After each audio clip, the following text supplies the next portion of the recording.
इसके साथ ही स्वामी जी महाराज आज प्रार्थना पुष्पांजलि का प्रसंग संपन्न करते हैं। हम परसों भी जारी रखेंगे। बैठो साधक जनों, सब करो झुक के प्रणाम परमेश्वर को। लो परमात्मा के आशीर्वाद।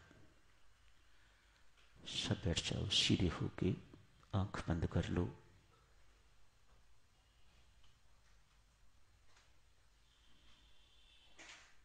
पीठ रखी सीधी, ध्यान मुद्रा भी बैठिए। गर्दन रखें परमात्मा के आमने सामने। परमेश्वर के सानिध्य में बैठे हुए हैं आप। परमेश्वर के श्री चरणों में बैठे हुए हैं आप।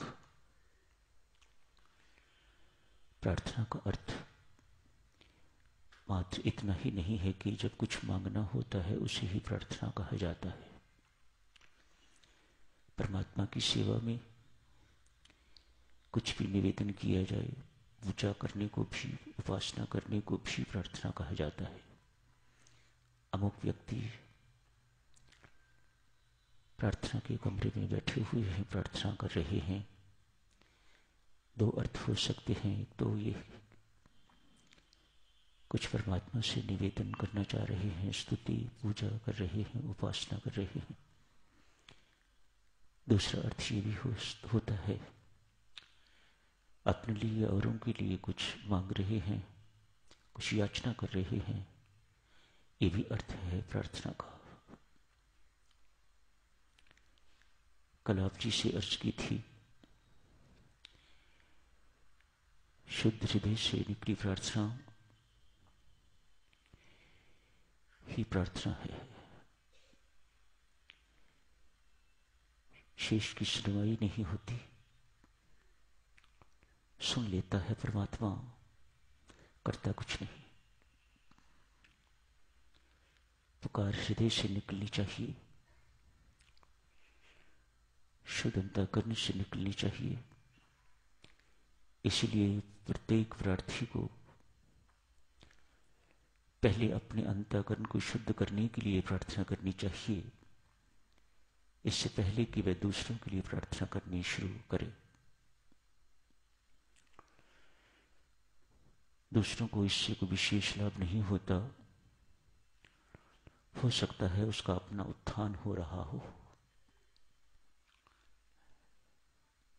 दूसरों को उसी की प्रार्थना से लाभ होगा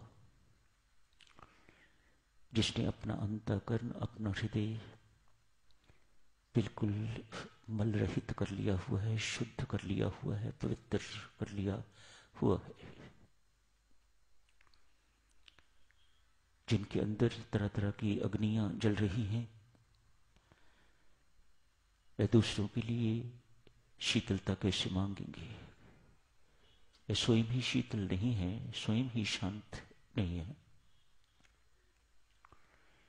ईर्ष्या की अग्नि जल रही है, क्रोध की अग्नि जल रही है, वैर विरोध की अग्नि जल रही है, द्वेष की अग्नि जल रही है।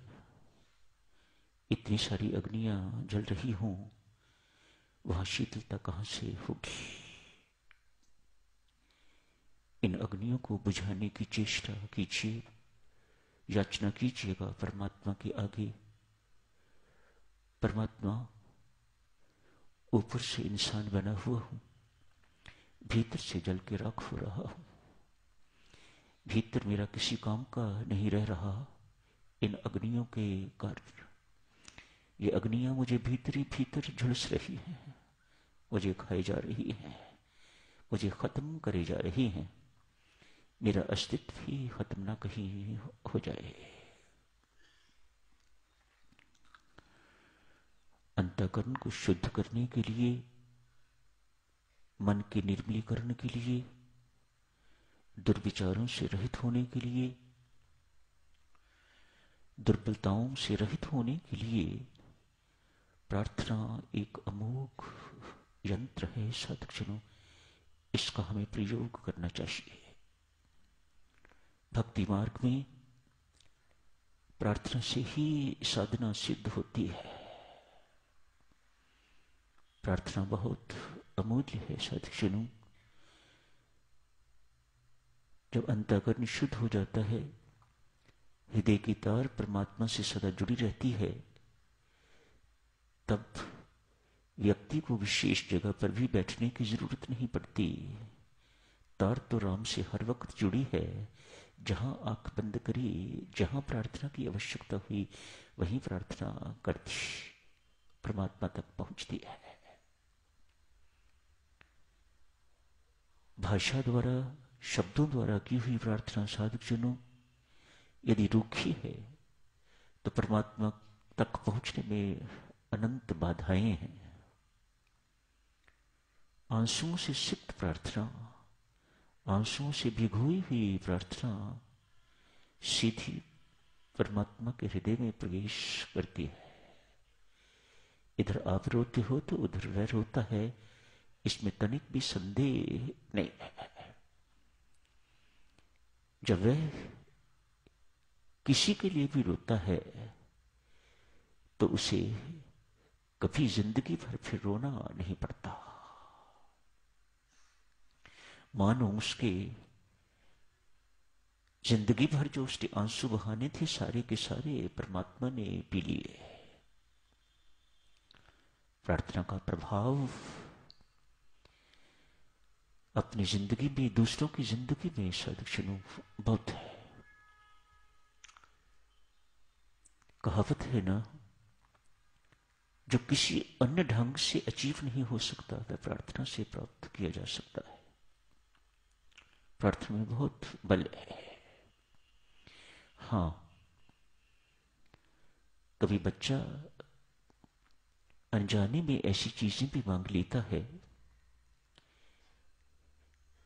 जिसके लिए मां को पता है कि ये हानिकारक है। ना दे तो रुष्ट नहीं होना, नाराज नहीं होना मां से। आपका गला खराब है, आप चटनी मांगो, समोसा मांगो तो कोई मां नहीं देगी। जुकाम हुआ है,